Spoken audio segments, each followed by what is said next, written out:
Imagine that history does not end because of fire or flood or famine alone. Imagine it ends because something invisible reaches a limit. Not a machine, not a weapon, but a shared human feeling. A collective emotional temperature that climbs so high the system cannot hold it anymore. When we look back at ancient cultures, we are taught to search for physical causes. Drought collapsed them. Invasions destroyed them. Earthquakes buried them. But what if those were not the causes, only the symptoms? What if something broke long before the walls fell? Something inside the people themselves. Every ancient civilization that vanished did not disappear quietly. They ended during periods of extreme emotional upheaval. Fear, desperation, paranoia, collective guilt, mass hysteria. The final centuries of these cultures are never calm. They are loud with omens, prophecies, rituals, sacrifices, and obsession with endings.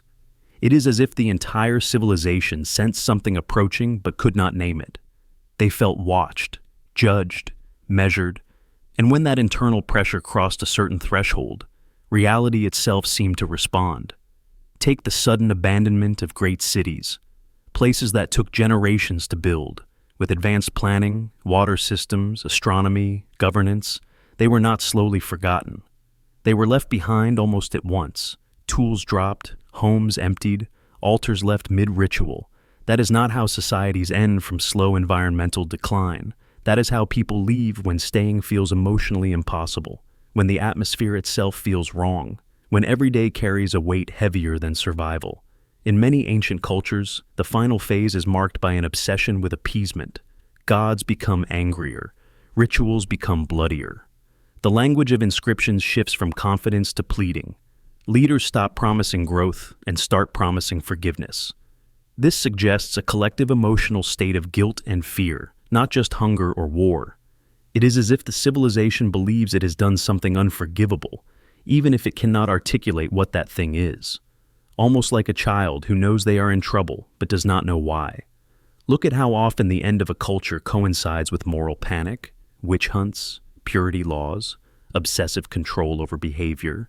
Sexuality becomes regulated. Thought becomes dangerous. Deviance becomes punishable by death. These are not signs of strength. They are signs of emotional overload. When a society cannot process its own complexity, it begins to eat itself emotionally. And once that happens, collapse becomes inevitable, not because enemies attack, but because the inner cohesion has already fractured. What if history does not reset when humanity becomes too advanced technologically, but when it becomes too emotionally unstable, when fear outweighs curiosity, when control replaces wonder, when survival eclipses meaning? Ancient cultures often reached a point where they knew too much but felt too little trust. Knowledge without emotional integration creates anxiety. Awareness without wisdom creates paranoia. Perhaps that is the true danger point. Many ancient myths describe cycles, ages of gold, silver, bronze, and ruin. These are not technological descriptions, they are emotional ones. An age of gold is not just prosperous, it is harmonious. An age of ruin is not just poor, it is emotionally fractured. People stop believing in the future. Children are seen as burdens instead of possibilities. Elders are feared instead of respected. Time itself feels cursed. When a civilization reaches that emotional state, it may not be sustainable to continue. Consider how often the final years are filled with signs and warnings. Comets, eclipses, earthquakes interpreted as messages, dreams become prophetic. Artists paint endings, priests speak of judgment. The collective psyche turns inward and downward. This is not coincidence. This is the emotional field of a civilization reaching saturation. When enough individuals feel hopeless, suspicious, and disconnected at the same time, the shared reality they inhabit may no longer function the same way. If history were a system, emotions might be its hidden variable, not visible in ruins, but embedded in decisions. Emotional resonance shapes behavior faster than logic ever could. A fearful society will make choices that accelerate its own destruction. A guilt-ridden society will punish itself. A paranoid society will see enemies everywhere. And once those emotional patterns dominate, physical collapse follows naturally, almost mechanically. But what if collapse is not the end? What if it is a reset, a clearing of the emotional field? Ancient civilizations often speak of floods, fires, or darkness that cleanse the world so it can begin again. These are not just disaster stories, they are emotional metaphors. The old world becomes unbearable, not because of external threats, but because the emotional weight of continuing it becomes too great. Reset becomes mercy. Notice how survivors are always few. Not the strongest, but the most adaptable. The ones less attached to the emotional narratives of the dying world. The ones who can let go. This suggests that what carries forward is not technology, but emotional flexibility. Perhaps history preserves not tools, but temperaments. When we frame collapse as emotional, many mysteries align. Why advanced knowledge disappears, why writing stops, why memory is lost. Trauma erases continuity. A civilization that collapses under emotional overload may intentionally forget. Forgetting becomes survival. Starting over becomes relief. Simpler myths, simpler lives, fewer questions, a quieter emotional baseline.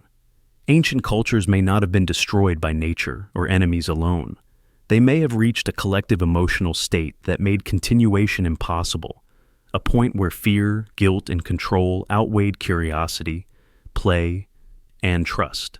And when that balance tipped too far, history did not explode. It rebooted.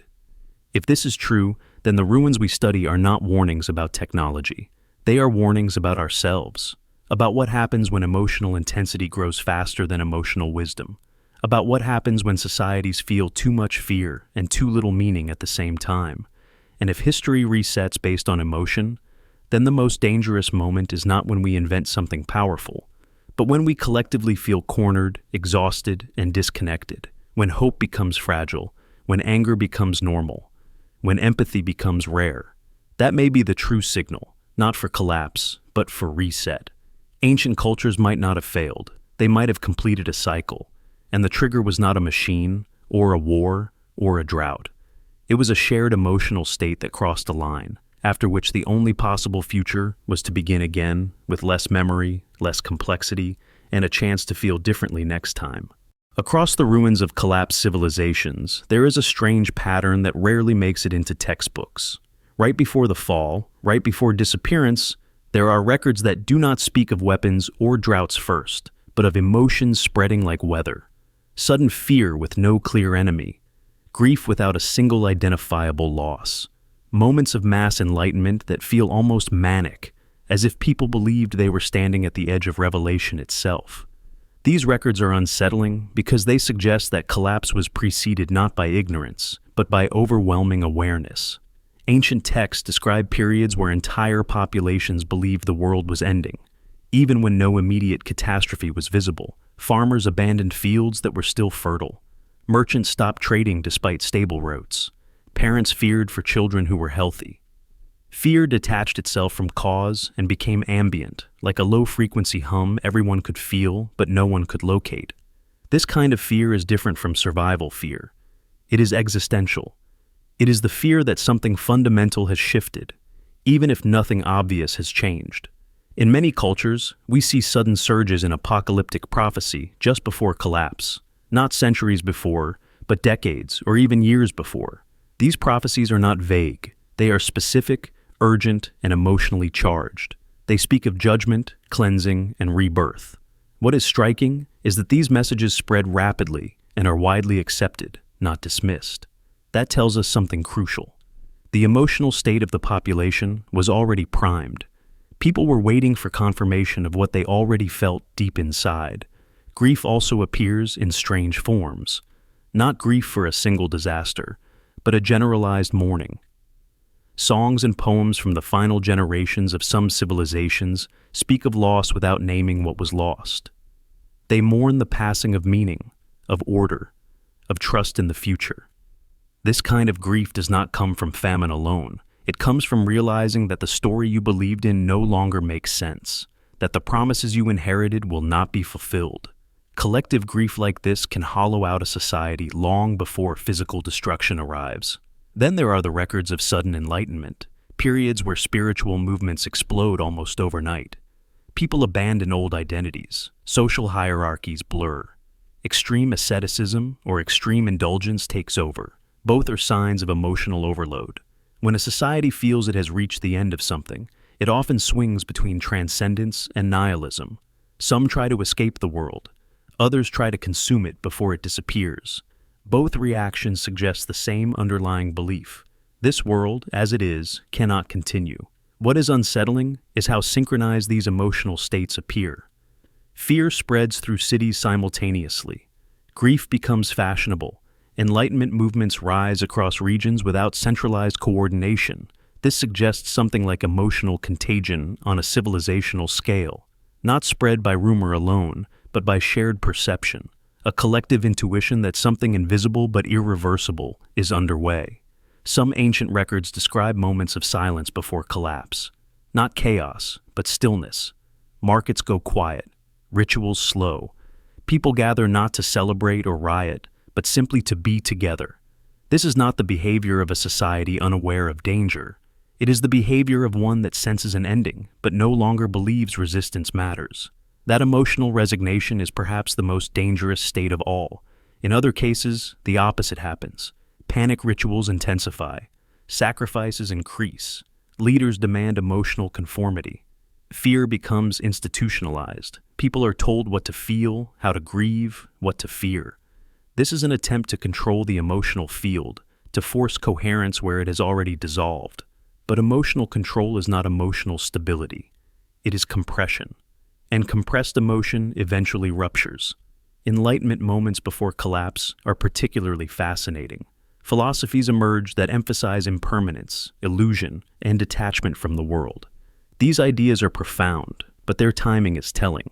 They appear not at the beginning of civilizations, but at their emotional climax. When the weight of maintaining reality becomes too heavy, the mind seeks escape through transcendence. Enlightenment, in this context, may not be progress, but preparation, a psychological softening for what comes next. Some records speak of people feeling watched, measured, judged by unseen forces. This sensation appears across cultures with no contact. It is often interpreted as divine scrutiny, but it could also be the feeling of standing at a threshold. When a system approaches a limit, feedback becomes noticeable. Perhaps civilizations approaching emotional saturation begin to feel the boundaries of whatever contains them. There are also accounts of sudden unity before collapse. Old enemies reconcile, wars pause, borders soften. This is often romanticized, but it may signal something darker. When a society subconsciously senses an ending, conflicts lose meaning. The future no longer feels real enough to fight over. Unity emerges not from hope, but from emotional exhaustion. Grief, fear, and enlightenment are not opposites here. They are different expressions of the same underlying condition. Emotional intensity exceeding the system's capacity to integrate it. Too much awareness. Too much reflection. Too much self-observation. When every individual feels the weight of history pressing down, the collective narrative begins to fracture. If history resets based on emotional thresholds, these records are not coincidences. They are warning lights, indicators that the emotional load of a civilization has exceeded safe limits. Technology did not trigger the collapse, neither did climate alone. Those were just accelerants. The real trigger was internal, emotional coherence breaking down across millions of minds simultaneously. The most haunting part is that many of these civilizations seemed to know what was happening, not intellectually, but emotionally. They sensed that they were living at the end of a story. And when enough people feel that way at the same time, reality itself may respond, not with explosions, but with erasure, with forgetting, with starting over. If this pattern is real, then records of collective fear, grief, and enlightenment are not just historical curiosities. They are diagnostic signals. They tell us when a civilization is approaching an emotional singularity, a point where continuing forward in the same form is no longer possible. And if that is true, then the question is not why ancient civilizations collapsed. The question is whether they collapsed or whether they were gently shut down. Once the emotional cost of continuation became too high, history may not be a line of progress. It may be a heartbeat, expansion, intensity, overload, release, over and over again, driven not by what we build, but by what we feel together, at the same time, for too long. Imagine standing inside an ancient temple, surrounded by stone that has outlived empires, and realizing that what you are feeling inside your chest might be the real reason this structure exists. Not the sun, not the stars, not the equinox, but the human nervous system itself. What if temples were not aligned to the sky, but to the inner weather of the people who built them? What if their true orientation was emotional, not astronomical? We are taught that ancient temples were precision instruments for tracking solstices, eclipses, and celestial cycles. And yes, many of them do align with the heavens, but this explanation may be incomplete, because the same cultures that built these temples also believed emotions were forces. Fear could summon gods. Grief could open gates. Joy could heal land. Enlightenment could collapse time. For them, emotion was not internal, it was environmental. When you step into certain temples, something changes immediately. Your breathing slows, your voice drops without effort. Your thoughts become quieter, heavier, or strangely alert. This happens even to modern visitors who do not believe in the gods those temples were built for. That reaction is not cultural conditioning, it is physiological. Architecture is influencing emotion directly, and ancient builders seem to understand this with disturbing precision. Look at how temples are placed, not just on high ground, but at emotional thresholds, between desert and river, between mountain and plain, at the edge of forests, at fault lines, at places where the landscape itself feels tense, silent, or overwhelming. These are liminal spaces, places that naturally evoke awe, fear, humility, or reverence. The temple amplifies what is already there. It does not introduce emotion, it tunes it. Inside, the design becomes even more telling. Narrow entrances that force the body to compress, sudden expansions into vast chambers that induce awe, low light that dissolves detail and increases suggestibility, repetitive patterns that hypnotize the eye, echoing acoustics that blur the boundary between inner voice and external sound.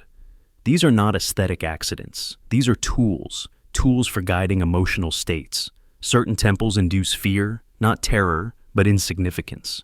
You feel small, watched, measured. Others induce grief. The space feels heavy, slow, almost mournful. Some induce clarity, a sharpened stillness where thoughts line up instead of colliding. And some induce ecstatic overwhelm, where emotion rises so intensely it feels spiritual. These reactions are consistent across cultures and eras. That consistency suggests design, not coincidence. What if ancient civilizations mapped emotional states the way we map stars? What if they knew that collective emotion had cycles? Periods of expansion, contraction, fear, hope, transcendence. Temples may have been built not to mark when the sun returns, but to regulate when the people reach certain emotional intensities. Emotional shock absorbers, emotional amplifiers, emotional reset chambers. Consider initiation rituals. People did not simply enter temples casually. They fasted, they purified, they isolated. They prepared emotionally before crossing the threshold. That alone tells us the temple experience was expected to alter internal states dramatically. You do not prepare for a calendar. You prepare for transformation. Some temples were entered only during times of crisis. Drought, war, plague, collective despair. People gathered not to observe the sky, but to feel together, to synchronize fear, guilt, hope, or surrender. Emotional synchronization is powerful. When large groups feel the same emotion at the same intensity in the same space, something changes. Social bonds tighten or dissolve, beliefs harden or collapse, identity shifts. What if these temples functioned like emotional tuning forks? When struck by collective emotion, they resonated back, amplifying or stabilizing the state of the population. And what if there was a danger point? A level of emotional intensity that, once reached inside these structures, triggered something irreversible.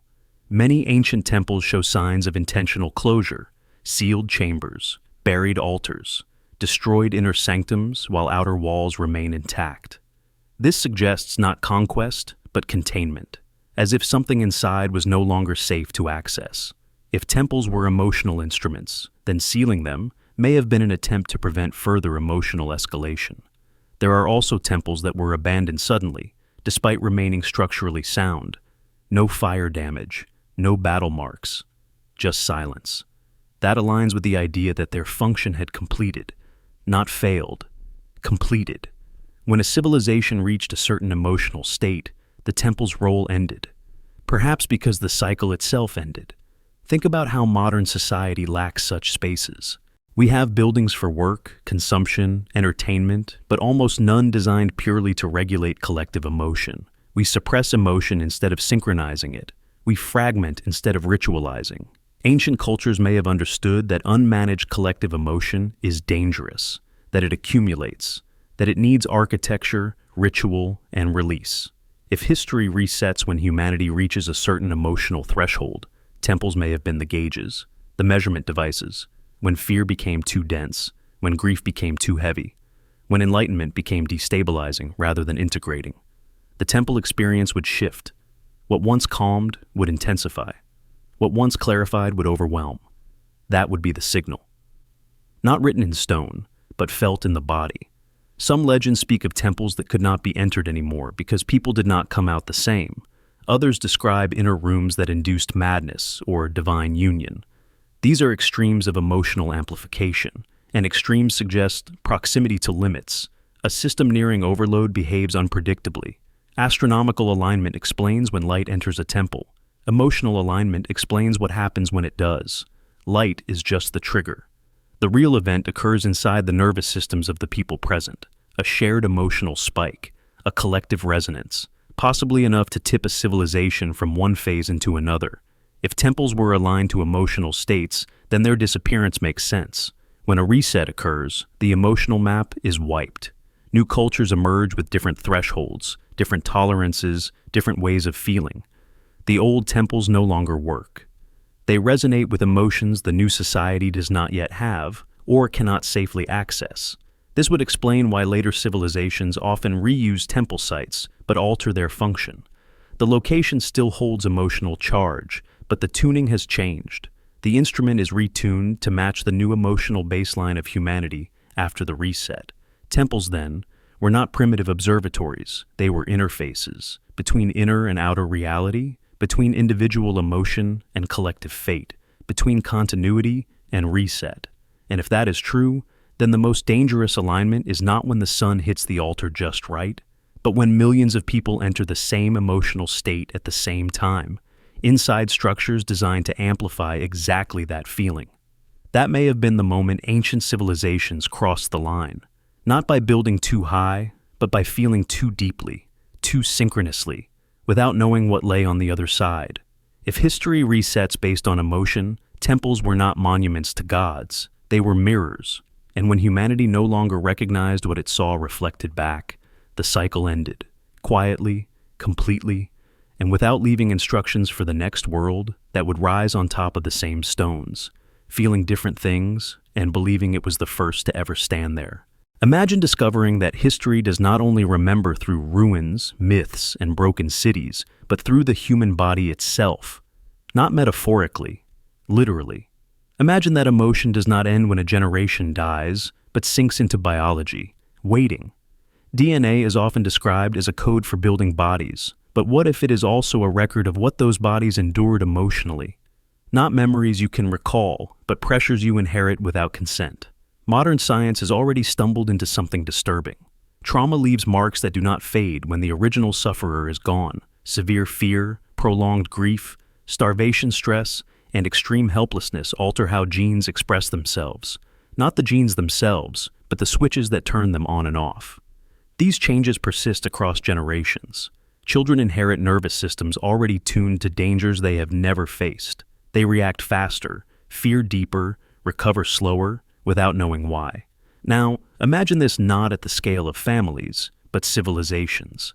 Ancient societies lived through emotional extremes that modern humans rarely sustain for long periods. Constant existential fear, ritualized guilt, collective shame, mass grief normalized as daily life. If emotional trauma can imprint across 3 or 4 generations today, from a single war or famine, what happens when an entire civilization exists inside a state of prolonged emotional overload for centuries? What if history does not need to reset through floods or fire? What if it resets because the human nervous system becomes too distorted to support continuity, Trauma accumulation may reach a point where the emotional baseline of newborn generations is already misaligned with survival in a complex society. There are patterns that suddenly make sense through this lens, why later generations of declining civilizations often show increased anxiety, rigidity, obsession with purity, and fear of change. These are trauma signatures: hypervigilance, control fixation, reduced tolerance for uncertainty. When trauma becomes inherited, societies become brittle. They cannot adapt. They overreact. They break under pressure that earlier generations would have absorbed.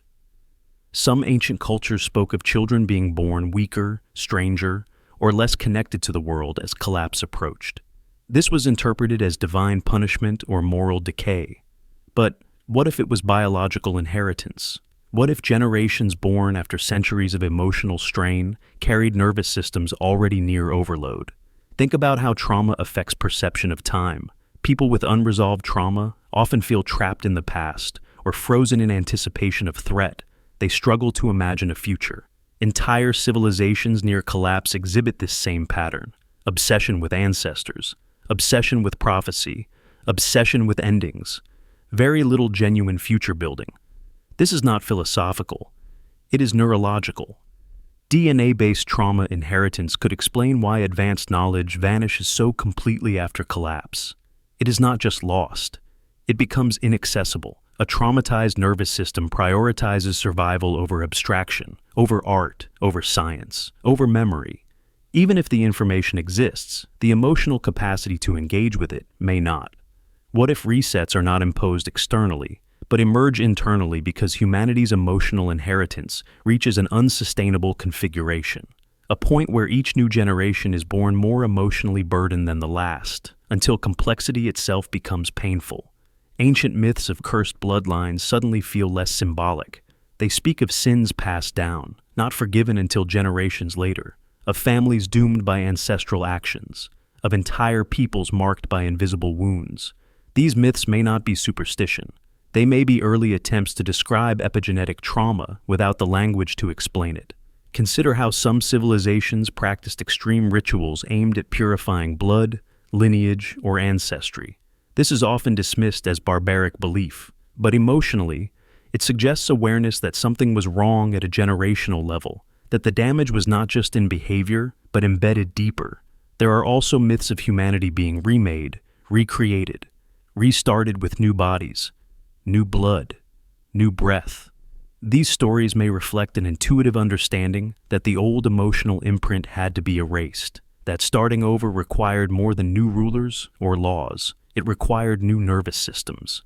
If trauma accumulates genetically, then emotional collapse becomes self-reinforcing. Each generation inherits heightened fear responses.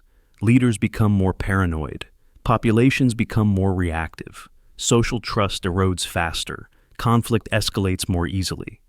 This accelerates collapse without any single catastrophic event. At some point, the emotional inheritance becomes incompatible with the civilization's structure. Complex societies require emotional regulation, delayed gratification, trust in strangers, tolerance for ambiguity. Trauma undermines all of these. When enough people carry inherited trauma, the civilization's emotional architecture collapses even if buildings still stand. This may explain why resets often appear sudden in the archaeological record. The physical infrastructure does not gradually decay. It simply stops being used. People leave. Systems fail quietly. The emotional capacity to inhabit that world vanishes. After the reset, new generations emerge with simplified emotional baselines, less inherited trauma, fewer layers of accumulated fear, simpler myths, simpler tools, slower growth. This is not regression. It is recovery. A long emotional detox spanning centuries. Over time, complexity returns. Emotion intensifies again. Art deepens. Philosophy expands. Empathy grows. Fear grows too. Eventually, the cycle repeats. Emotional inheritance builds. Trauma accumulates. Thresholds approach. If this pattern is real, then history is not driven by innovation alone, but by emotional load. DNA becomes the silent ledger tracking humanity's emotional debt. And when that debt grows too large, no technology can offset it. This reframes collapse entirely. It is not failure, It is biological necessity, a species protecting itself from emotional self-destruction by shedding complexity and beginning again. And if emotional trauma truly shapes future generations, then the real danger is not what we invent, but what we feel continuously without resolution. Chronic fear, chronic outrage, chronic despair.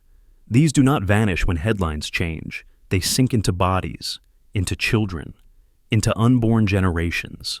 History may reset not because gods intervene or simulations reboot, but because humanity's emotional inheritance reaches a configuration that cannot sustain consciousness at scale. When the emotional signal becomes too distorted, the system clears the buffer.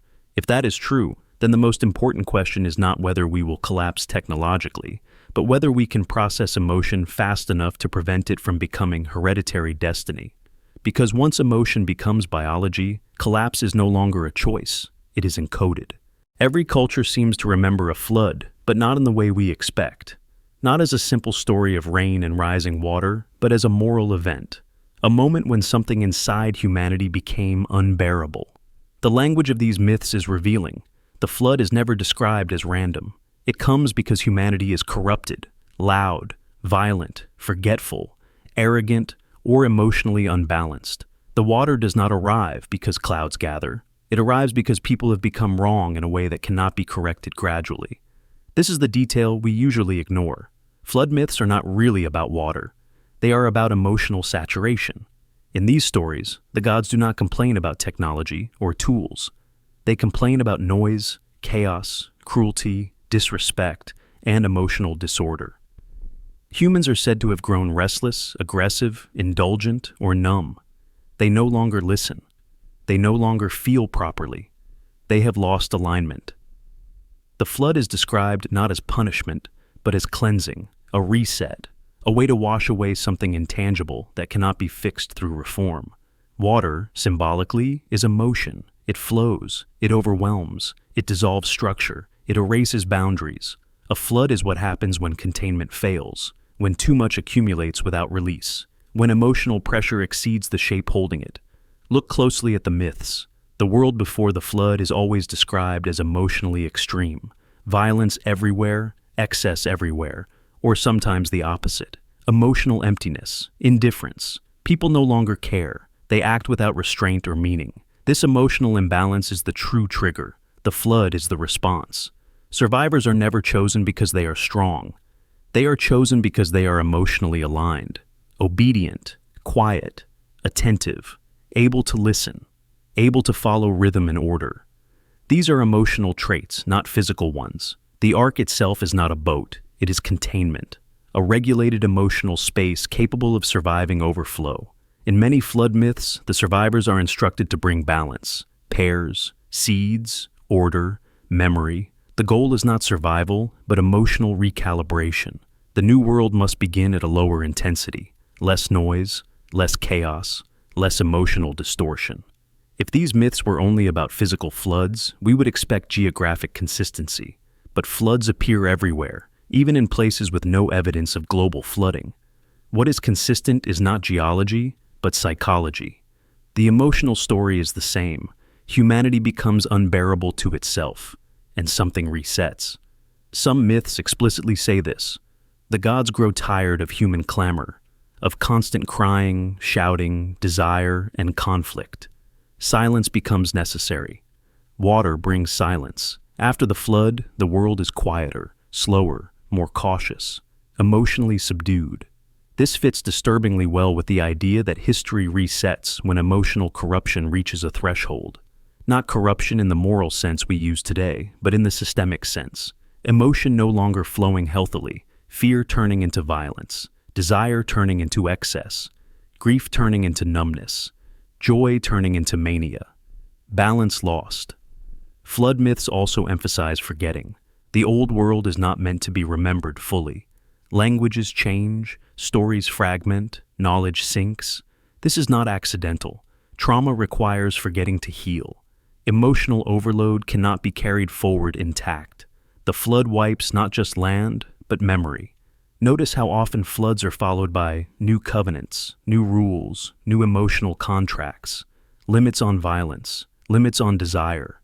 promises of restraint. These are emotional safeguards, not technological ones. The new world is built on emotional boundaries designed to prevent another overflow. Some myths suggest the flood was not even physical everywhere. In certain versions, the world simply became uninhabitable. People vanished. Lands emptied. Water is symbolic of erasure, not meteorology. A reset event that feels like drowning from inside consciousness itself. What if the flood is what emotional collapse feels like from within the system? Not walls breaking, but meaning dissolving. Identity washing away. Structures losing coherence. People describe floods the way trauma victims describe breakdown. Overwhelming, inescapable, total. Afterwards, everything is different, even if the land looks the same. If we view floods as emotional resets, many contradictions disappear. Why the gods regret destroying humanity. Why they promise not to do it again in the same way. Why floods are followed by rainbows, signs, reminders. These are emotional assurances, a signal that regulation has been restored. The flood myth may be humanity's earliest memory of an emotional singularity, a point where collective emotion exceeded the container of civilization. The only solution was to drain it completely and begin again with fewer people, fewer stories, fewer feelings carried forward. This also explains why flood myths are warnings. They are not about avoiding rain. They are about avoiding emotional decay. Do not become too violent, too indifferent, too obsessed, too disconnected, or the world will reset itself, not out of anger, but necessity. In this interpretation, the flood is not an act of destruction. It is an emotional intervention, a system protecting itself from overload by wiping the slate clean. If history resets based on emotion, then floods are not past events. They are metaphors for what happens whenever emotional corruption reaches critical mass. The water may not come from the sky next time. It may come as silence, as forgetting, as sudden simplification, as abandonment of complexity. Ancient people may have encoded this truth in the most powerful image they had, water swallowing the world, because that is what it feels like when emotion overwhelms structure, when everything familiar dissolves and only the bare essentials remain floating. Flood myths are not primitive science. They are sophisticated emotional memory, a warning written in story form because numbers and charts cannot capture what it feels like when an entire world becomes emotionally unlivable. If that is true, then the flood has already happened many times. And each time, humanity emerged believing it was starting fresh, unaware that it was walking on emotional sediment laid down by countless resets before. The real danger was never the water. It was what built up inside people long before the rain began. Imagine a group of people who believe the greatest threat to humanity is not war, not climate, not machines, but emotion itself. Not emotion as feeling, but emotion as uncontrollable force. Fear that spreads faster than reason. Rage that overrides memory. Grief that collapses meaning. Now imagine that throughout history, small groups quietly trained themselves to resist this force, not by suppressing emotion, but by becoming invisible to it. Neutral, unreactive, untriggerable, not cold, but internally stable. For them, emotional neutrality was not spiritual enlightenment, it was survival. Across civilizations, there are recurring whispers of initiates who were taught not what to believe, but how not to feel too much. Monks, mystery schools, ascetics, inner orders, unnamed keepers. They were not preparing for the end of the world as an explosion, but as an emotional implosion. They believed that when collective emotion reached a critical mass, history itself would rupture, and the only people who could pass through such a rupture intact were those whose inner state did not resonate with the chaos. These groups rarely wrote openly about their purpose. Instead, they encoded it in disciplines: silence, breath control, fasting, detachment from identity, observation without reaction. They trained the nervous system, not the intellect. Because knowledge does not protect you during emotional collapse, regulation does. Emotional neutrality was misunderstood by outsiders as indifference, enlightenment, or lack of compassion. But internally, it was something else entirely. It was the ability to experience fear without amplifying it, to witness horror without becoming it, to feel grief without dissolving into it. This skill would be useless in a stable world, but in a resetting world, it would be everything. And many secret societies believed that emotional contagion was the real mechanism of collapse. that when enough people entered the same destabilizing emotional state simultaneously, reality itself became unstable, panic spreads, meaning fragments, trust evaporates. Systems fail not because they are attacked, but because no one emotionally believes in them anymore. These groups train to step outside that feedback loop, not to resist collapse, but to survive it consciously.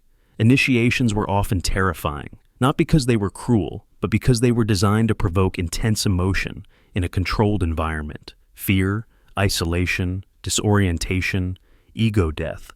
The initiate was not meant to overcome the emotion by force, but to remain present while it passed through, to learn that emotion can peak and dissolve without action, without identification. This was the lesson. Why would that matter during a historical reset? Because during emotional collapse, most people become their emotions. Fear becomes violence. Grief becomes nihilism. Rage becomes destruction. Identity fuses with feeling. But someone trained in neutrality does not fuse. They remain observers inside the storm. They do not add energy to it. They do not feed it. That alone makes them invisible to whatever mechanism drives the reset.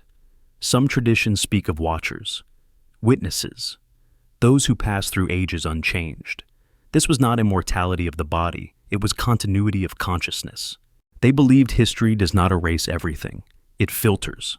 And what it filters for is emotional resonance. When a reset occurs, whatever cannot stabilize emotionally dissolves. Whatever can, persists. Not always physically, but informationally, culturally, symbolically. The neutral ones become carriers of memory fragments, of techniques, of myths that later civilizations rediscover and misinterpret. This explains why certain practices reappear again and again across time with no clear lineage. Meditation, stoicism, monastic silence, breathwork, detachment philosophies.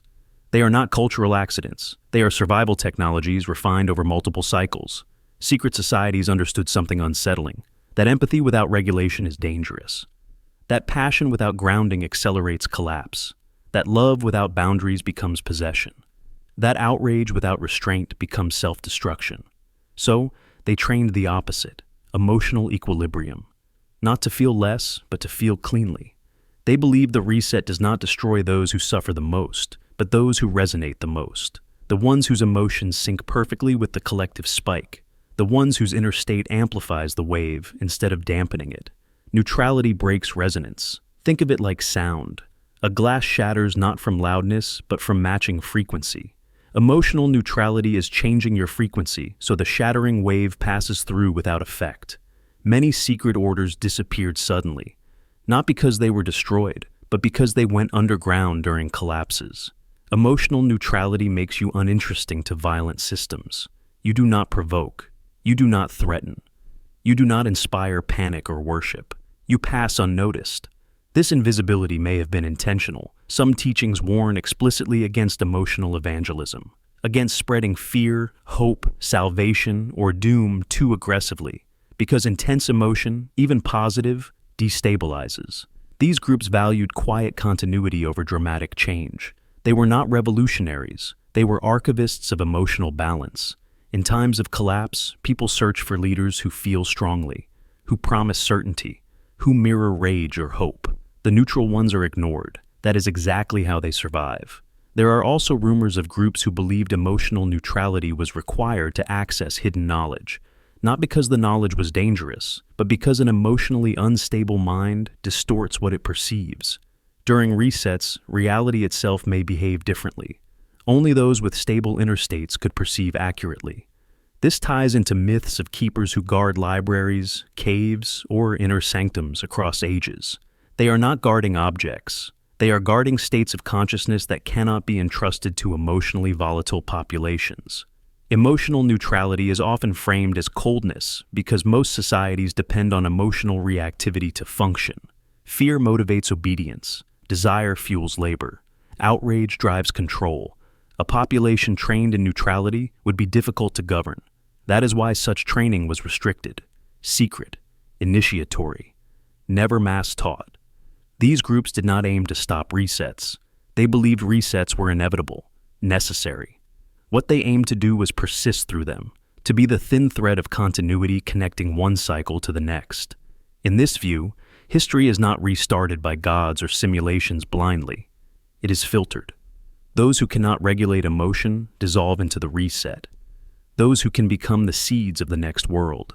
Not rulers, not heroes, but quiet carriers. This reframes secret societies entirely. They were not power-hungry manipulators. They were lifeboats, emotional lifeboats in a sea of collective feeling.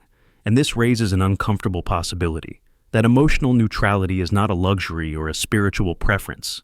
It is an evolutionary filter, a requirement for surviving repeated civilizational resets. If humanity resets when emotion reaches a threshold, then those trained to remain below that threshold internally may be the only ones who pass through consciously. Everyone else experiences collapse as confusion, loss, and forgetting. This may explain why after every dark age, fragments of advanced insight reappear suddenly, as if someone remembered, as if someone waited. Secret societies may not be hiding from humanity. They may be waiting for emotional conditions to stabilize enough for memory to be safe again. If that is true, then emotional neutrality is not about becoming less human. It is about remaining human when humanity itself becomes emotionally uninhabitable. And if history is approaching another emotional saturation point, then the most important survival skill is not intelligence, strength, or technology. It is the ability to feel deeply without becoming lost inside what you feel. Because when the reset comes, whatever resonates with the collapse will be erased with it, and whatever does not resonate will quietly remain. Imagine discovering that the most violent breaks in Earth's biological history did not begin with asteroids, volcanoes, or ice ages alone, but with something happening inside consciousness itself. Imagine that before species vanished, before ecosystems collapsed, before the planet reorganized life, there was panic. Not individual fear, but a synchronized spike of terror across millions of living nervous systems at once. A collective biological scream so intense that it destabilized the entire system. Mass extinctions are usually explained as mechanical events. A rock hits, a volcano erupts, climate shifts, life dies. But these explanations treat life as passive matter, not as an interconnected emotional network. Every animal with a nervous system feels. Every herd, flock, swarm, and ecosystem responds emotionally to threat. Panic is not random. It propagates. It synchronizes. And when it does, it rewires behavior instantly. Now, consider this. Panic is the most energetically expensive state a nervous system can enter. Heart rates spike. Metabolism surges. Judgment collapses. Coordination fails. When panic becomes collective, it overrides instincts refined over millions of years. Animals stampede into cliffs. Birds abandon nests. Predators overhunt. Prey freeze or flee endlessly. Entire systems stop behaving adaptively and begin behaving reactively. What if mass extinctions were not only environmental catastrophes, but emotional cascades? When fear spreads uncontrollably through a biosphere, survival logic breaks down. Food chains collapse not because food is gone, but because behavior becomes irrational at scale. Migration routes fail, reproduction halts, social species fracture, solitary species exhaust themselves. Panic does not just kill individuals, it dissolves patterns that sustain life. There is a chilling pattern hidden in extinction layers: suddenness, disproportion. Entire species vanish rapidly, even those not directly exposed to the initial physical threat.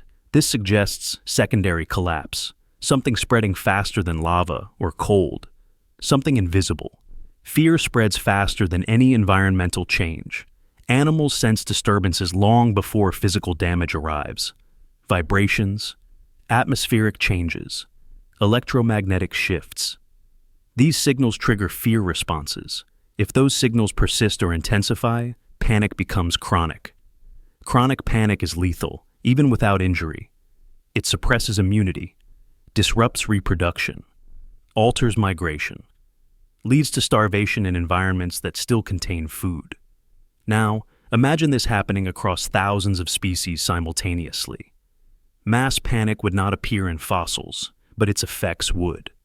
Chaotic deaths, disrupted age distributions, abrupt cessation of breeding, ecosystems collapsing out of sequence. These are signatures not just of disaster, but of behavioral breakdown. What if the planet itself responds to emotional saturation? Life is not separate from Earth systems. Nervous systems generate electrical activity. Hormones enter soil and water. Stress chemicals circulate through ecosystems. When billions of organisms enter panic simultaneously, the biosphere's internal chemistry shifts. Feedback loops accelerate. This reframes extinction as a threshold event, not just physical stress exceeding tolerance, but emotional stress exceeding regulation capacity. Consider how human societies behave during mass panic. Supply chains collapse even when supplies exist. Violence erupts without strategic reason. Infrastructure is destroyed by the very people who depend on it. Panic becomes self-destructive. Now scale that behavior across an entire planet's worth of nervous systems. Some extinction events show signs of prolonged stress before collapse. Long declines, erratic population changes, then sudden disappearance. This looks less like a single blow and more like emotional exhaustion, followed by systemic failure. There are also extinction events where life rebounds rapidly afterward, as if pressure was released. Simpler ecosystems emerge, less specialization, lower emotional complexity. This mirrors trauma recovery. After overwhelming stress, systems simplify. Complexity returns slowly. If emotional overload can destabilize civilizations, why not ecosystems? Emotion is not exclusive to humans. Fear, stress, and panic are ancient survival mechanisms embedded deep in biology. They work when threats are localized and brief. They fail when threats are global and persistent. At a planetary scale, persistent threat equals permanent panic. Some theories suggest mass extinctions reset evolutionary pathways, but what if they reset emotional architectures too? Species with lower reactivity survive. Simpler nervous systems endure. Highly sensitive species vanish. Over time, emotional complexity rebuilds until it becomes unsustainable again. This suggests extinction cycles are not random. They are regulatory. When life becomes too emotionally reactive at scale, the system clears itself. Even microbial life responds to stress signals.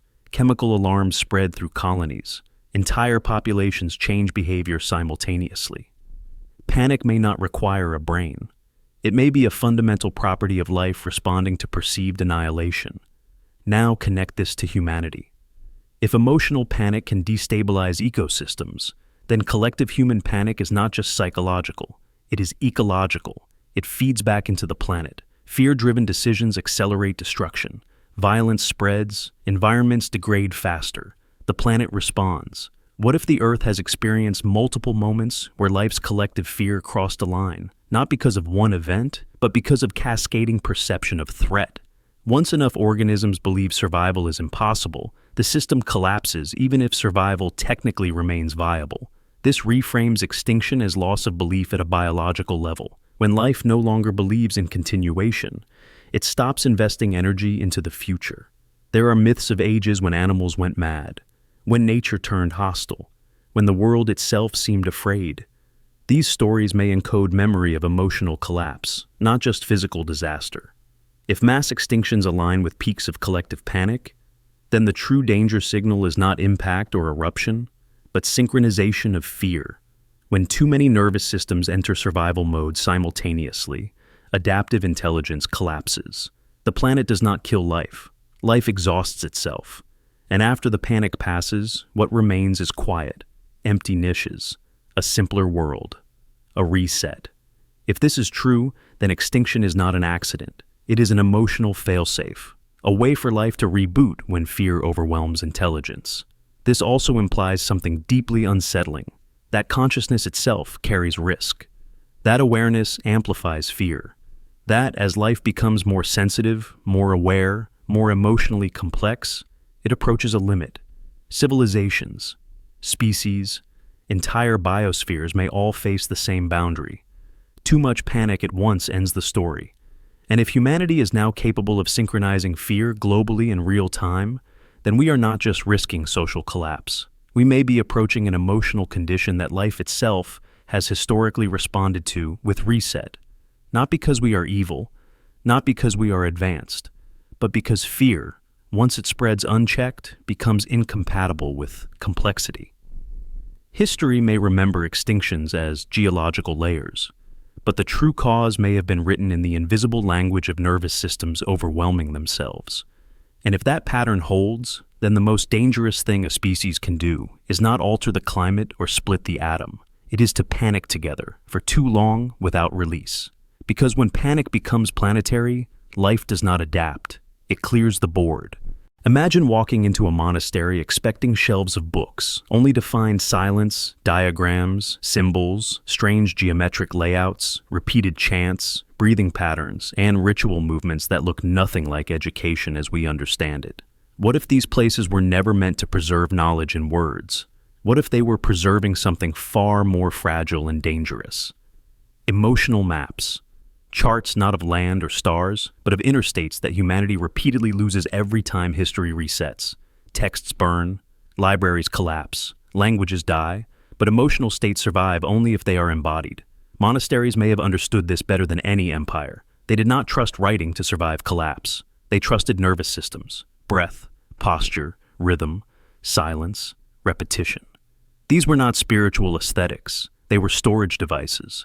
Across cultures, monasteries emerge after collapse, not before.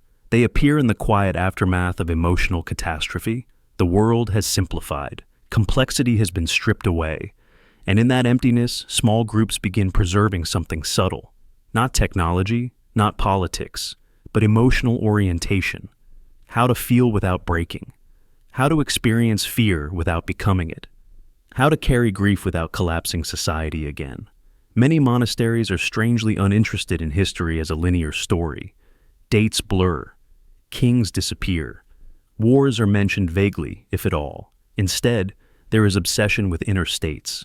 States of agitation. States of clarity. States of emptiness. States of devotion. States of terror. States of surrender. These are cataloged meticulously, but not described the way books describe facts. They are practiced. A monk does not read about despair. He enters controlled despair. He learns how long it lasts, what the breath does, where the mind goes, how to exit without damage. That is mapping, a lived cartography of consciousness. Why would this matter in a world that resets? Because after every collapse, humanity forgets how to regulate itself emotionally. It rebuilds tools faster than wisdom, structures faster than stability, empires faster than emotional literacy. Monasteries may have existed to slow this process, to reintroduce emotional gradients gradually so the system does not overload again. Look at how monasteries are designed, not for efficiency, not for growth, but for containment. Thick walls, sparse decoration, predictable routines, silence. These are not aesthetic choices. They reduce emotional volatility. They flatten spikes. They train the nervous system to remain within safe bounds.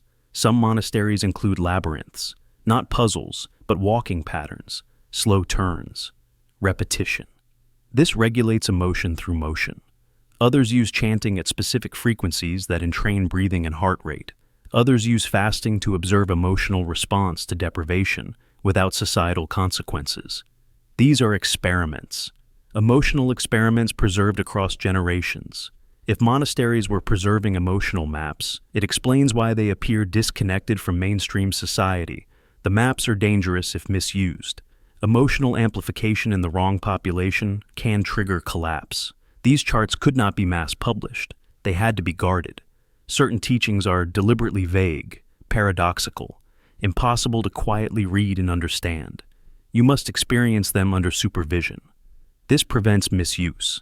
An emotionally unstable civilization accessing advanced emotional techniques would destabilize faster, not heal. This may explain why monasteries are often accused of secrecy, of withholding knowledge, of elitism. But what if what they were withholding was not power, but protection? Emotional maps are not neutral. They change how people feel reality. In a civilization already near emotional saturation, that could be catastrophic. There are also hints that monasteries tracked emotional cycles across generations, periods of rising agitation, periods of stagnation, periods of collective grief, periods of dangerous enthusiasm. These patterns repeat. Monastic traditions emphasize patience because they operate on timescales longer than political systems. They wait for emotional weather to shift. Some monastic calendars are not solar or lunar, but behavioral, based on inner readiness rather than dates. Initiation does not happen at a fixed age, but at a fixed emotional stability. That alone suggests a mapping system far more precise than moral rules. Why preserve emotional maps instead of texts? Because texts explain. Maps orient. In a post-reset world, explanation is useless. Orientation is everything. Survivors do not need to know what happened. They need to know how to exist without triggering it again. Monasteries often reject innovation. This is seen as backward, but innovation increases emotional velocity, desire, ambition, fear of missing out. Monastic restraint is an emotional brake, a deliberate drag on acceleration. Notice how monasteries survive invasions more often than cities, not because they are defended, but because they are emotionally uninteresting to conquerors. They do not provoke. They do not resist violently. They do not store obvious wealth. Emotional neutrality again becomes survival. Some monasteries are built on sites of previous collapses, ruins, mass graves, sacred disasters. They sit quietly on emotional fault lines, not to exploit them, but to stabilize them, to absorb residual emotional charge. If history resets when collective emotion reaches a threshold, then monasteries may be pressure valves, slow-release mechanisms designed to bleed off emotional excess across centuries. They do not stop resets entirely, but they delay them. They soften them. They ensure something survives intact. This reframes monks not as passive spiritual seekers, but as emotional engineers, custodians of humanity's inner infrastructure. While empires manage bodies and resources, monasteries manage states of being. It also explains why monastic knowledge feels strangely timeless. Not progressive, not obsolete. It addresses the same emotional problems again and again because the problems repeat every cycle. Fear, desire, identity, attachment, loss, control, collapse. Text cannot carry this safely, but practices can. A breathing pattern can survive where a book cannot. A ritual can outlive language. A posture can transmit regulation without explanation. This is emotional data compression. After each reset, humanity rediscovers monasteries and misunderstands them, turns them into religion, turns them into dogma, turns them into tourism. But the core function remains hidden unless you participate long enough for your nervous system to change. If monasteries truly preserve emotional mapping charts, then their disappearance in some eras is alarming. It suggests emotional knowledge was lost entirely, that humanity rebuilt without guidance, that collapses became harsher. It also suggests why some traditions warn against emotional extremes more than moral ones. Do not cultivate rage. Do not cultivate ecstasy unchecked. Do not cultivate despair. Balance is survival.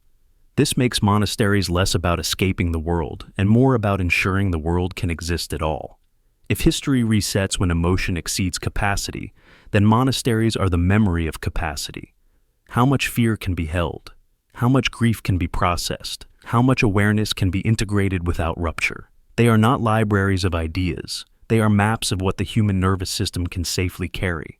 And if those maps are lost again, humanity will once more walk blind into emotional overload, believing collapse came from outside, never realizing it was the unregulated inner world that tipped the system past its limit.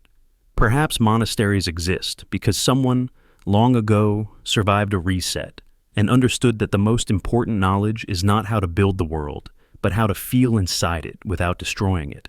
And perhaps they are still waiting, quietly maintaining those maps, knowing that eventually humanity will need them again, when emotion once more begins to rise faster than wisdom, and the cycle approaches its familiar edge. Imagine a world where governments are less interested in what you own, where you travel, or what you say out loud, and far more interested in something quieter and harder to see. How you feel, not individually, but collectively. Not your private emotions, but the emotional climate you contribute to simply by existing. Over the last few years, something subtle has accelerated, almost unnoticed. Psychological monitoring has expanded faster than any visible weapon system, and it is rarely framed as control. It is framed as care, safety, prevention, stability. But beneath that language is a deeper recognition. Emotion has become the primary variable governments are trying to manage. This shift did not begin with technology alone. It began with fear becoming contagious at scale. Panic no longer spreads village to village or city to city. It spreads instantly, globally, synchronized by screens, headlines, alerts, and feeds. A single emotional spike can ripple across millions of nervous systems in minutes. Governments notice something critical. When collective emotion destabilizes, systems fail even if infrastructure remains intact. Supply chains break because people panic. Institutions lose legitimacy because trust evaporates. Violence erupts not from strategy, but from emotional overload, so monitoring shifted inward. Modern psychological surveillance rarely looks like soldiers or police. It looks like data. Mental health statistics, mood tracking, search queries, speech patterns, behavioral anomalies, emotional sentiment analysis. Governments now track anxiety levels, depression trends, aggression indicators, and emotional volatility across populations the same way they track inflation or unemployment. Because emotion has become predictive, more predictive of collapse than weapon stockpiles. This monitoring is justified publicly as mental health support, suicide prevention, early intervention, social cohesion, and some of it genuinely is. But the scale tells a different story. This is not about helping individuals. This is about managing thresholds, about detecting when collective emotion is approaching a dangerous density. History may have taught governments something they never openly admit, that civilizations do not collapse when resources run out, but when people emotionally stop believing the future is real, when fear outpaces meaning, when outrage becomes default, when despair becomes normalized. At that point, no policy works. No reform holds. The system dissolves from the inside, so emotion becomes the battlefield. Notice how language has changed. Not just laws, but messaging. Governments now speak in emotional tones, reassuring, soothing, urgent, framing events not just with facts, but with prescribed feelings. Do not panic, stay calm, we are in this together. These are not slogans, they are emotional regulation attempts at scale. Psychological monitoring allows governments to see emotional spikes before they become visible unrest. Sudden increases in fear-related searches, aggression in language, withdrawal behaviors, emotional polarization. These are early warning signs, not of rebellion, but of emotional saturation. In the past, governments responded to riots. Now they try to prevent the emotional conditions that create riots. This is a fundamentally different form of control, less visible, more intimate. It reaches into the inner world. Why now? Because emotional synchronization has reached unprecedented levels.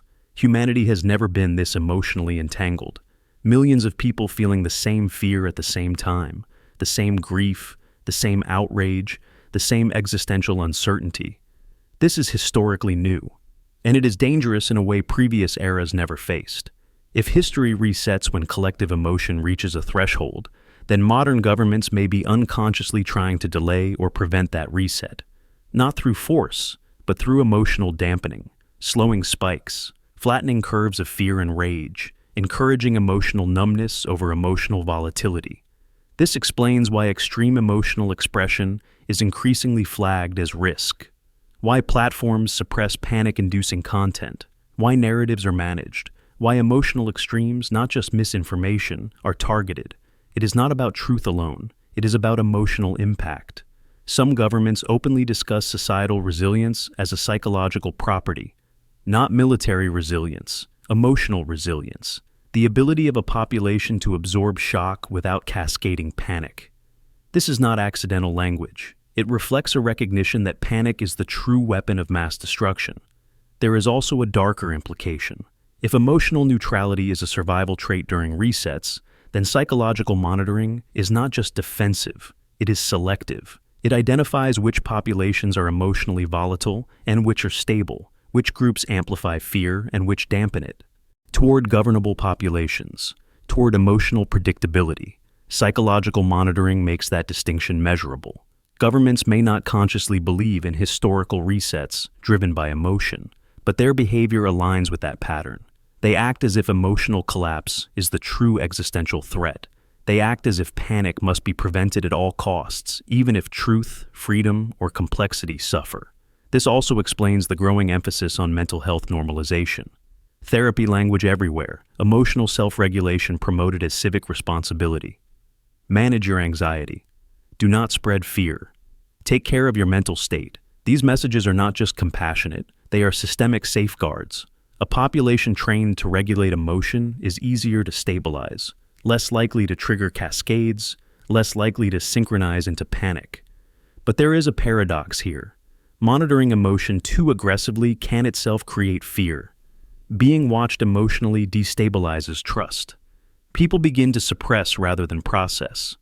That leads to emotional pressure building underground, compression instead of release. And compressed emotion is more dangerous than expressed emotion. This is where historical cycles matter. If governments are increasing psychological monitoring because they sense emotional overload approaching, they may be repeating the same mistake ancient civilizations made, trying to control emotion rather than integrate it, trying to suppress rather than metabolize. Ancient societies used temples, rituals, monasteries. Modern societies use data, algorithms, and surveillance. Different tools, same goal. Prevent emotional collapse. The difference is speed. Digital monitoring reacts faster than any ritual ever could, but it also accelerates emotional awareness. People know they are being measured. That changes how they feel. Self-censorship of emotion becomes common. Authentic processing declines. Emotional debt accumulates. If history resets when emotional debt exceeds capacity, then monitoring alone cannot stop it. It can only delay it. There is also the question of who decides which emotions are dangerous. Fear can be destabilizing, but so can suppressed grief. Outrage can destroy, but so can apathy. Emotional neutrality protects individuals, but mass neutrality can hollow a society. Meaning evaporates. Motivation dies. Birth rates fall. Creativity collapses. Some governments may be unknowingly steering populations toward emotional flatness because it is easier to manage. But emotional flatness is not stability. It is pre-collapse stillness, the silence before forgetting. If the emotional cycle holds true, then increased psychological monitoring is not a sign of progress. It is a sign of proximity. Proximity to an emotional threshold humanity has crossed before. The question is not whether governments are monitoring emotions. They are. The question is why now? And the most unsettling answer is this. Somewhere in the data, in patterns humans barely understand yet, there may be signals that look eerily familiar, emotional signatures that match those found at the end of other cycles. Rising anxiety, polarization, loss of future orientation, collective grief without closure, panic spikes without clear cause. Governments may not know what these signals mean in cosmic terms, but they know one thing. When emotion becomes unmanageable, history does not negotiate, it resets. And psychological monitoring may be humanity's last attempt to keep the emotional system below the line, long enough to avoid repeating a cycle that no one alive remembers consciously, but that the species may still carry, quietly, in its biology, myths, and fear of what happens when too many people feel too much at the same time for too long. What if the true trigger for global resets has never been fire, flood, ice, or impact, but something far quieter and far more dangerous? What if it is emotion? Not individual feeling, but collective emotional saturation. A level of shared inner pressure that reality itself cannot continue to support. This question changes everything. Because if emotion is the real trigger, then history is not governed by external catastrophe. It is governed by internal thresholds. Humanity does not fall because the world breaks. The world breaks because humanity's inner state reaches a limit. Every global reset story, whether told as myth, religion, or science, contains an emotional justification. Humanity became violent. Humanity became arrogant. Humanity became disconnected. Humanity forgot something essential. These are not technical failures. They are emotional conditions. The reset is never framed as random. It is framed as necessary. Emotion is not soft. It is energetic. It shapes perception, behavior, memory, and coordination. When emotion intensifies beyond regulation, intelligence collapses. Decision-making shortens. Long-term thinking disappears. Empathy fragments. Fear dominates. This is true for individuals. Now imagine it synchronized across billions. Civilizations are emotional machines. They run on trust, hope, shared meaning, and regulated fear. When those emotional inputs destabilize, the machine does not slow down gracefully. It vibrates. It oscillates. It tears itself apart. Technology accelerates emotion. Communication amplifies it. Abstraction spreads it. The more connected a civilization becomes, the faster emotion synchronizes. That means thresholds are reached faster. Resets become more likely, not less. If emotion is the trigger, then resets are not punishments. They are safety mechanisms. When emotional load exceeds capacity, the system simplifies. Complexity is shed. Memory is lost. Identity dissolves. What remains is enough to start again at a lower emotional intensity. This explains why resets feel like forgetting, why survivors often do not understand what was lost. Trauma wipes memory. Overload erases nuance. A reset is not an explosion outward, it is a collapse inward. Emotion also explains why no civilization seems able to stop its own collapse, despite knowledge of past failures. Because knowledge does not regulate emotion. Awareness does not equal integration. A society can know it is approaching danger and still be unable to feel differently. Fear has a momentum. Grief has inertia. Outrage feeds itself.